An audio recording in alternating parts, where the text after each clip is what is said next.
మధుకళ్ళు తాగినాక పోరలు గిట్టనే కేటీఆర్ చూస్తుంటే నాకు సేమ్ మధుకళ్ళు తాగిన లాగానే కనిపిస్తాడు. అంటే ఒక్క నిమిషం, కాంగ్రెస్కు 40 వస్తాయంటే మోడీకి 400 వస్తాయని ఒప్పుకున్నట్టే కదా. వీడు ఎవరిని సపోర్ట్ చేస్తున్నట్టు, ఎవరికి సపోర్ట్ చేస్తుండు వీడు? రాజు నువ్వు చెప్పు. మాకు 40 వస్తాయి, మోడీకి 400 వస్తాయని చెప్తుండు కదా. మరి నేనేం చెప్తున్నా, మోడీ వీడు ఒకటే రాని ఆయన వీని ఓటేస్తే మోడీకి వేసినట్టే అని. పోనీ ఈ ఈ మొనగానికి రాష్ట్రంలో 1, 2 ఇస్తే ఎవరికి మద్దతు ఇస్తాడు? మేమైతే లోపలికి రానియం. వాళ్ళకు పడకపోతే ఎవరికి ఇస్తాడు? ఆయనకు ఓటేస్తే దండగానే కదా. అంటే వాళ్ళ మాటల వెనకాల ఉన్న మర్మం మీరు ఆలోచన చేయరు. వాళ్ళు ఏంది కాంగ్రెస్కు 40 రావాలని కోరుకుంటారు. ఎందుకంటే వాళ్ళ బాసు మోడీ గెలవాలని. వాళ్ళు మోడీతో అంటగాకి వాళ్ళు బెయిల్ల కోసము కేసుల నుంచి రక్షణ కోసం ఢిల్లీకి పోయి కాళ్ళు పట్టుకొని వాళ్ళు కప్పం కడుతున్నారు మోడీకి. మా గురించి ఏంది మాట్లాడేది?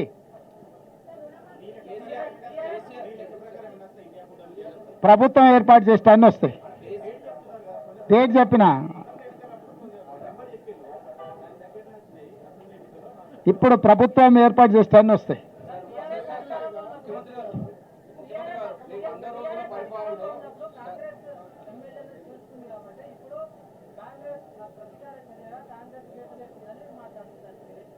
ఇక వాళ్ళే చెప్పాలి, వాళ్ళే చెప్పారు కదా. ఇక మళ్ళీ నేను కొత్తగా చెప్పేది ఏమన్నా ఏం చెప్పాలి?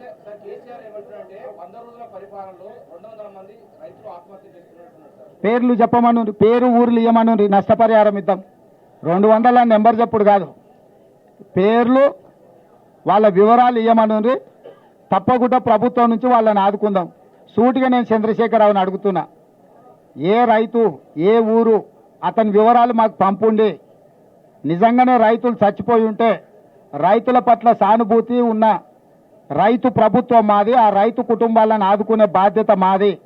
200 కుటుంబాలను ఎన్నికలైన మరుక్షణం సచివాలయానికి పిలిచి వాళ్ళని ఏ రకంగా ఆదుకోవాలో మా ప్రభుత్వం నిర్ణయం తీసుకుంటుంది. చంద్రశేఖరరావు గారికి 48 గంటలు సమయం ఇస్తున్నా. చనిపోయిన రైతుల 200 మంది రైతుల వివరాలు ప్రభుత్వానికి నివేదిక రూపంలో ఇవ్వాల్సిందిగా నేను వారిని కోరుతున్నా.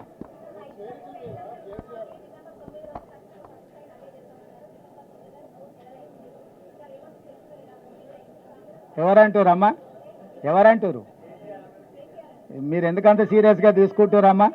ఆయన ఎందుకంత 10 ఏళ్ళు ఆయన లక్ష ఇస్తాను 10 ఏళ్ళు అయినా ఇవ్వలే, ఇంకా అన్నీ బకాయిలు ఉన్నాయి.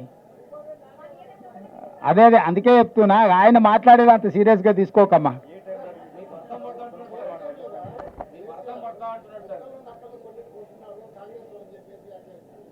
వాళ్ళు కూడా అన్నారు అదో గుంటనక్క ఆ మాటలు మేము పట్టించుకోమని. ఇంకా వాళ్ళ ఇష్టం ఏదన్నా అనుకోండి, మనకెందుకు.